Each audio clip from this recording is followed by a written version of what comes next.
নমস্কাৰ মই কোন মই কি হেতু উদ্দেশ্য নহয় মই জুবিন গাৰ্গৰ এগৰাকী অনুৰাগী গতিকে আজি মই এই ভিডিঅ'টো বনোৱাৰ উদ্দেশ্যটোৱে হ'ল দেখি আছো একেদিন সোশ্যাল মিডিয়াতে হওক নিউজতে হওক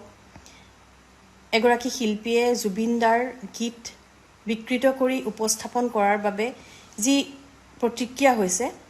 আসলতে এতিয়া হাই টাইম আহি পৰিছে সকলোৱে আগবাঢ়ি আহিব লাগে আৰু এনেকুৱা ধৰণৰ কথাবোৰত মাত মাতাৰ প্ৰয়োজন হৈ পৰিছে কাৰণ জুবিন দায়ো জয়ন্ত হাজৰিকা ভূপেন হাজৰিকা পৰা আৰম্ভ কৰি বৰগীত লোকগীত নামঘোষালৈকে গাইছিলে কিন্তু তেওঁ কেতিয়াও সেই সকল স্বনামধন্য শিল্পীৰ গীতসমূহ বিকৃত কৰি গোৱা নাছিলে তেওঁ সকলোকে শ্ৰদ্ধা কৰিছিলে গতিকে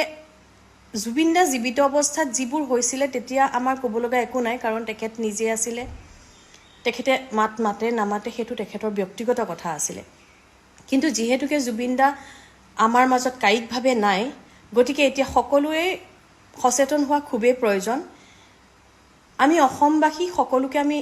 আদৰি লওঁ আমি খুব কোমল অন্তৰৰ মানুহ সেইভাবে আমি সকলোকে আদৰি লওঁ হেতু সঁচা কিন্তু এটো অৰ্থ এটো নহয় যে যিকোনো কাম কৰিব পাৰিব বা জুবিনদাৰ গীতসমূহ বিকৃত ৰূপে ষ্টেজত উপস্থাপন কৰিব যিসকল আহ্বায়ক কমিটিয়ে সেই সকল শিল্পীক নিমন্ত্ৰণ কৰিছে মই ভাবো তেওঁলোকৰ চিন্তা কৰাৰ সময় আহি পৰিলে আৰু অসমত জুবিনদাৰ লগতে গীত গোৱা বহুত জুবিনদাৰ গীতসমূহ ভালকে গোৱা বহুত শিল্পী আছে কিছুমান শিল্পীকটো আমি চিনিয়ে নাপাওঁ আমি গমেই নাপাওঁ তেওঁলোকে ইমান সুন্দৰকৈ জুবিনদাৰ গীত গায়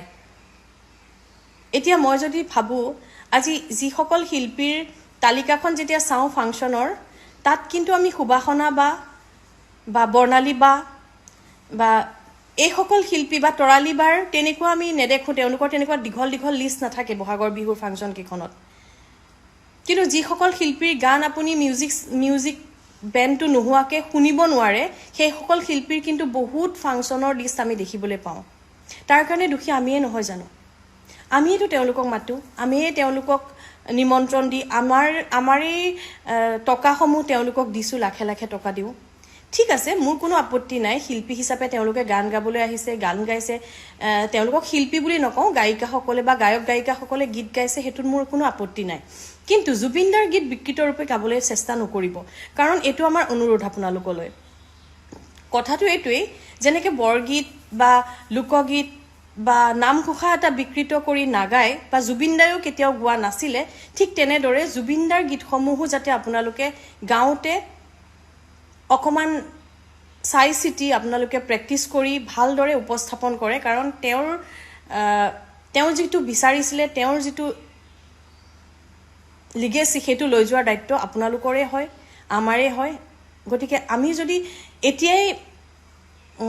সচেতন নহওঁ পিছত কিন্তু পৰিস্থিতি আৰু বেয়া হ'বগৈ গতিকে মই এটাই অনুৰোধ কৰো শিল্পীসকলক বা গায়ক গায়িকাসকলক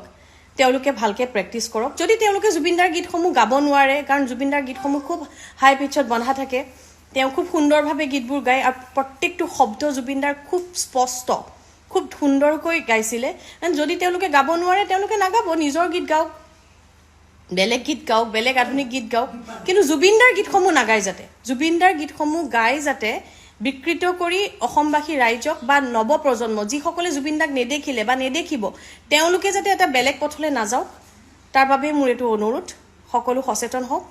আৰু আহ্বায়ক কমিটি সকলো সচেতন হওক কাক মাটি গীত পৰিবেশন কৰালে আমাৰ অসমীয়া জাতিটোৰ ঈশ্বৰ পুত্ৰ জুবিন গাৰ্গৰ গীতখিনি সুৰক্ষিত আৰু সংৰক্ষিত হৈ থাকে হেতু ভবাৰ সময় সকলোৰে আহি পৰিল জাস্টিস ফৰ জুবিন গাৰ্গ জয় জুবিন দা ধন্যবাদ